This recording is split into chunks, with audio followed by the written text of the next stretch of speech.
هاي جايز، النهارده بقى الاربع الممتاز من استاد كيرو، والنهارده المحليات، وانا عارف ان انتوا بتموتوا في المحليات. نبتدي بملك ملوك افريقيا وملك ملوك القاره، النادي الاهلي مع ريفيرو.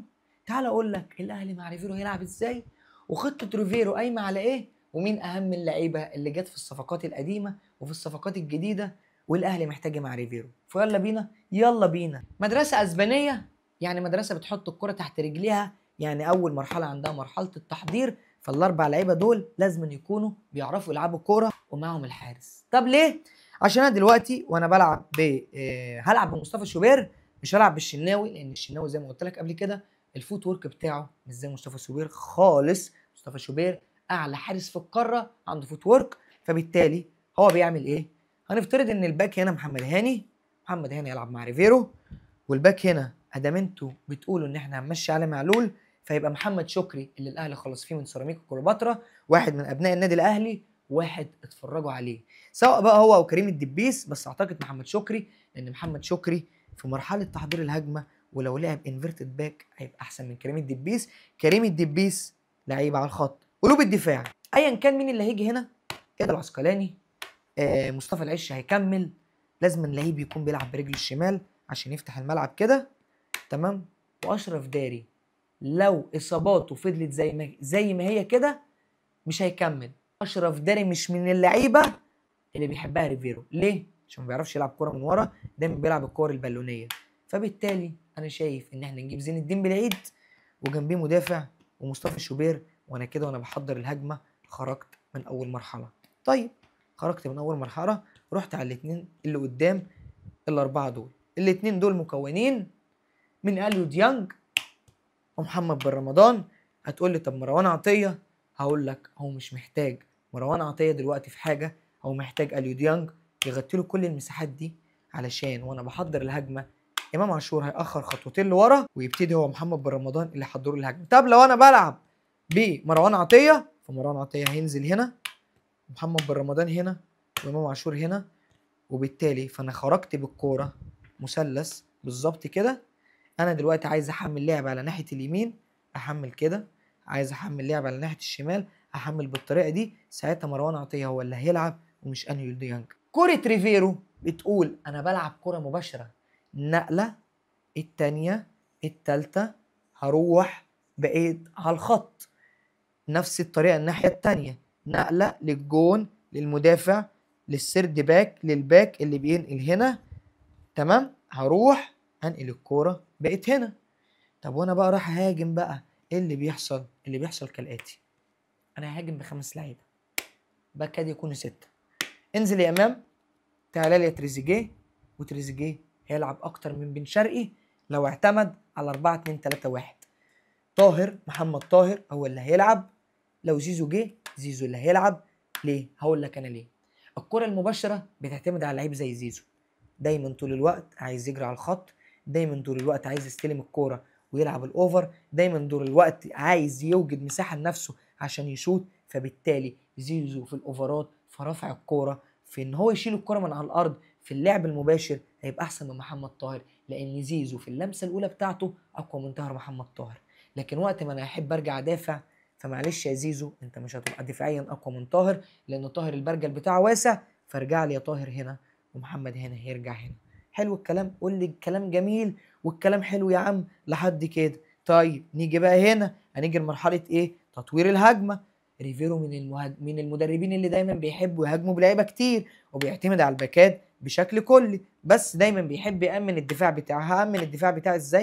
مروان نزل هنا، ومحمد هاني، والمدافع ايا كان هنفترض ان مصطفى العيش، فانا بقى عندي دفاع وقائي. طب الدفاع الوقائي، فاكرين فكره كانسيلو مع بايرن ميونخ ومع مانشستر سيتي، لما كان بينزل هنا كده في انصاف المساحات، تمام، واللعيب رقم 10 ينزل في الزون 14 اللي هي موجوده هنا في المربع رقم 14 من الملعب، ويبتدي يفتح بتريزيجيه الخط، والباك هو اللي هيبقى هنا عشان يبقى عندي حلول. الحل بيقول ان انا وانا بلعب لعب مباشر، لو انا خلقت فرصه في انصاف المساحات اقدر اشوط كوره بمحمد شكري من هنا، فدي ادي حل. طب الحل الثاني، روح يا محمد شكري ادي الكوره لتريزيجيه، هيبتدي هو يخش من هنا، تخرج له في نفس الوقت اللي وسام ابو علي بيسحب مدافع من الاثنين مدافعين، وامام بيخش كمهاجم تاني، وزيزو او طاهر هو اللي بيخش هنا، ومحمد شكري بيرفع الكوره بالطريقه دي. طب لو انا بهاجم من ناحيه اليمين، لا معلش، اثبت لي يا شكري على الخط هنا، هو دايما بيحب الباك رايت، فزيزو هيخش هنا هو او طاهر محمد طاهر، وافتح الخط، ونفس الطريقه جاي تريزيجيه من البعيده، وامام عاشور ساقط لي هنا كمهاجم تاني. يبقى امام عاشور مهم في خطه ريفيرو في كذا حاجه. اول حاجه، وانا رايح في مرحله تطوير الهجمه، انا هخش كمهاجم تاني، هعمل كونكت ما بينه وبين الاجنحه، ودايما هحمل لعب هنا. طيب محمد بن رمضان، لا، المسؤول عن صناعه اللعب، المسؤول عن تدوير الهجمه، المسؤول ان هو يوصل الكوره للتلت اللي قدام. وقت ما انا احب العب ببلاي ميكر ينقل لي كوره عرضيه او ينقل لي كره قطريه، ساعتها محمد بن رمضان ريفيرو هيستغله ان هو يخش كمهاجم تاني، عشان امام عاشور بيشيل الكره صح، ويبقى عندي اتنين طوال في مرحله انهاء الهجمه اقدر ارفع عليهم. طب انا هدافع ازاي؟ هقول لك انا هدافع ازاي. اركن يا عم هنا مروان عطيه، تعالى لي هنا يا محمد بن رمضان، انزل لي هنا يا امام عاشور، تعالى لي هنا يا طاهر او يا زيزو، وانزل هنا يا شكري، واطلع هنا يا تريزيجيه. انا هدافع بالمنظر ده 4-4-2. ليه 4-4-2؟ عشان ساعة إمام عاشور يضغط لي على لعيب 6، وسام أبو علي دايما مع الاثنين مهاجمين، وسام أبو علي في الضغط لعيب عالي، محمد بن رمضان قافل الممر ده مع اللعيب الجناح، ومروان عطية قافل عمق الملعب، وإمام عاشور وقت ما الكرة اتنقلت خلاص أو هم خرجوا من مرحلة الضغط هينزل لي هنا، فأنا بالتالي قربت أعمل الكومباكت جيم اللي هو شوية عشان أقدر أقفل المرحلة دي. لكن ريفيرو في العموم بيحب يفتح الخطوط بتاعته، تمام، عشان هو بيعتمد دايما زي ما قلت لك على الكوره المباشره، فبالتالي مروان عطيه هيتعب كتير جدا. عشان كده ريفيرو هيفضل ديانج، لانه بيمسح كل المساحات دي اكتر من اي حد تاني، وديانج في ان هو ياخد الكوره وياخد مساحات تقدميه هيبقى احسن بكتير جدا من مروان عطيه، لان زي ما قلت لك انا لو انا نجحت في ان انا انقل الكوره بمصطفى شوبير وبالاثنين مدافعين وبالاثنين باكات، فانا مش محتاج مروان عطيه في مرحله تحضير الهجمه، لان ساعتها بن رمضان هيأخر خطوه وهيبتدي هو يوزع اللعب هو امام عاشور، فانا محتاج ديانج عشان يكون لي كل المساحات دي. فهل انت شايف ان ريفيرو بكورته الاسبانيه وكورته مع اورلاندو بايرتس هتنجح مع الاهلي، ولا خطوطه اللي دايما مفتوحه بالمنظر ده كده، وان مفيش ديفندر هنا يلم لك كل القصه دي كلها لو ديانج ما رجعش، هنبقى مستباحين؟ وزي ما احنا شفنا في ماتش بيراميدز كان متقدم وجه عليه 3 اجوان، لان هو دايما عنده فكره انا عايز اهاجم اهاجم اهاجم اهاجم، وافضل فاتح الخطوط اللي ورا، بس لازم وانا بهاجم اعمل دفاع وقائي عشان اقدر اقفل كل الممرات دي. انا شايف ان ريفيرو لو قدر يطبق الفلسفه دي على اللعيبه دي هينجح. لو اللعيبه ما استوعبتش الفلسفه دي، فريفيرو انا بقولها لك اهو هيستحملوه بعد كاس العالم للانديه نص موسم ويقول له مع السلامه زي ما قالوا الجريدو قبل كده. هقول لك حاجه نتكلم بمنطقيه شويه، انت هتشوف ان انا بشجع الفرقه دي وعمري ما اسيب الفرقه دي، هموت واعيش على الفرقه دي والنسر ده. لكن انا مش عاجبني اللي بيحصل في الزمالك يا جماعه. يا جدعان ده القطب الثاني للكره المصريه، يا جدعان دي تاني احسن فرقه في افريقيا، ان الفرقه تبقى بالمنظر ده، فاحنا كده مش في منافسه. مع احترامي الكامل لبيراميدز، انت يا باشا ما تجيش حاجه في الزمالك ولا في تاريخ الزمالك. طب انا هقول لك بقى الزمالك ازاي يقدر يكمل الموسم ده او ازاي يرجع السنه الجايه ايا كان، بس هو عشان يقدر يكمل ويحفظ مركزه في الكونفدراليه ويقدر يكسب الكاس من بيراميدز يلعب كده. تمام، تعالى يا باشا، انا كان نفسي اقول عواد، بس بعد الجون بتاع بيراميدز ده انا ما عنديش ثقه فيك، ما عنديش ثقه فيك ككوره، انا مش بقول انت مفوت. تمام، طيب ناحيه اليمين انا ما عنديش غير عمر جابر، تمام، ناحيه الشمال بنتايج، وقلوب الدفاع محمود حمدي الونش وحسام عبد المجيد. نيجي لمعركه نص الملعب. معركه نص الملعب المره دي مختلفه تماما، انا محتاج لعيب الكوره على قد ما اقدر في الملعب. طيب لعيبه الكوره بتقول كالاتي: اول حاجه محمد شحاته، جنبيه احمد فتوح، تحتيهم عبد الله السعيد، تحتيهم احمد حمدي، وقدام ناصر ماهر وناصر منسي. ايه ده؟ انت مش هتلعب باجنحه؟ هي فين الاجنحه يابا؟ ده الزمالك مكسور الجناح. صباحك فل، اسمع مني الكلام، عليا النعمه الزمالك مكسور الجناح. مين الجناح؟ الجفلي اللي جه اتصاب، زيزو اللي راح الاهلي، مصطفى شلبي اللي عامل لي فاكر كريستيانو رونالدو ماشي بيعاتب لي نفسه على الخط في الممر. لا يابا انا العب بناصر منسي. طب انا ليه هلعب كده؟ بص يا معلم، انا محتاج اعمل حاجه اسمها بوكس ميد فيلد، يعني الصندوق بتاع نص الملعب. طب ده هيحصل ازاي؟ محمد شحاته هنا اهو، تمام، انزل يا فتوح هنا، تعالى لي يا احمد يا حمدي، انزل يا عبد الله في مرحله تحضير الهجمه. فبالتالي ده اسمه بوكس ميد فيلد. انا محتاج اهاجم، لا خش لي يا ناصر، تعالى لي يا فتوح انت وبنتايج، انزل يا عبد الله يا سعيد، تعالى لي يا محمد يا شحاته. وانا بهاجم بقى عندي قد ايه؟ 4 1 2 3. فتوح او بنتايج اي واحد فيهم هيلعب هنا هيبقى احسن بكتير من مصطفى شلبي.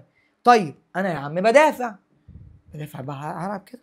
ارجع يا بنتايج، اقفل لي هنا يا فتوح، تعالى هنا يا محمد يا شحاته، انزل هنا يا عبد الله يا سعيد او يا احمد يا حمدي، والخط يتفرك كده، تمام. ادي احمد حمدي هو، وادي ناصر، وادي ناصر منسي. فبالتالي انا قفلت ستاره في نص الملعب وانا بدافع، وفي نفس الوقت وانا بتحول قدرت اعمل البوكس ميد فيلد زي ما اتفقنا وانا بحضر الهجمه. فانا رحت لمرحله التطوير، هنلعب ب4 1 3 2. احمد حمدي يقدر يلعب ناحيه اليمين ويصنع لك الفارق، بس مش هيفضل دايما فاتح الخط. طيب ايه ليه بقى انا بعمل كده؟ عشان وانا بضغط باحمد حمدي من هنا، عمر جابر بيحب يطير كتير. طير طير يا حمام طير. فساعتها هيبقى محمود حمدي الونش وحسام عبد المجيد وبنتايج، الثلاثه دول ثابتين ورا، ومحمد شحاته هو اللي ثابت هنا على الدايره، وانا فارد الملعب بعمر جابر واحمد حمدي وعبد الله السعيد وناصر ماهر وناصر منسي. ناصر ماهر دايما متحرك، بيلعب بحريه، بيلعب زي ما هو عايز. فبالتالي انا اعرف اعمل ضغط عالي، اعرف انقل الكوره. وتخيل ملعب في عبد الله السعيد، احمد حمدي وناصر ماهر واحمد فتوح. فانت متخيل الكوره وهي في رجلك تبقى عامله ازاي؟ هستحوذ على الاقل خالص معظم اوقات الماتش. انت فاهمني؟ انا محتاج لحظات يبقى فيها الواحد على واحد، بس انا ما عنديش اللعيبه اللي يعمل لي واحد على واحد. ساعتها اقدر اقول اطلع مثلا يا فتوح وانزل يا مصطفى يا شلبي شويه من الوقت عشان اقدر العب بجناح. لكن غير كده انا مش هعرف العب. طب عمليه الضغط زي ما قلنا، هعمل برضو بوكس ميد فيلد، الاثنين دول يضغطوا لي على قلوب الدفاع، وساعتها احمد فتوح هيضغط من هنا، واحمد حمدي هيطلع هنا، ومحمد شحاته وعبد الله السعيد هم اللي هيبقوا في نص الملعب قافلين كده، وعمر جابر وبنتايج دايما قافلين ورا، ومحمود حمدي الونش وحسام عبد المجيد. وانا مقتنع بمحمود حمدي الونش حتى لو برجل واحده احسن من صلاح مصدق بمليون مره. انا دي وجهه نظري. انت شايف ان صلاح مصدق احسن؟ تمام، انا ما عنديش مشكله معايا، لكن انا بقول لك محمود حمدي الونش لعيب جامد، لعيب بيخش في الثنائيات بقوه، لعيب مهما كانت فورمته نزلت ما تنساش ان هو خارج من 2 صليبي. ولكن هرجع واقول لك محمود حمدي الونش قيمته في الملعب كبيره جدا، وحسام عبد المجيد قيمته في الملعب برده كبيره جدا. فهل انت شايف بالمنظر ده اللي انا قلته لك يقدر الزمالك يعمل شكل كويس الباقي من الموسم، ولا مع السلامه يا بطولات ومع السلامه يا تاريخ؟ وما تقوليش بقى احنا اكبر قلعه رياضيه في مصر والكلام الفاضي ده، لان الكلام ده ما بياكلش عيش. وكده يبقى انتهينا من الاربع المحلي من برنامج استاد كيرو، واشوفك يوم الاحد مع الحد الممتاز والكره الاوروبيه والكره العالميه. وما تنساش بقى تعمل السبسكرايب وتعمل اللايك وتقول لي رايك في الحلقه في كومنت، عشان المجهود ده كله فاهم احنا عاملينه عشانك انت مش عشان حد تاني. باي باي.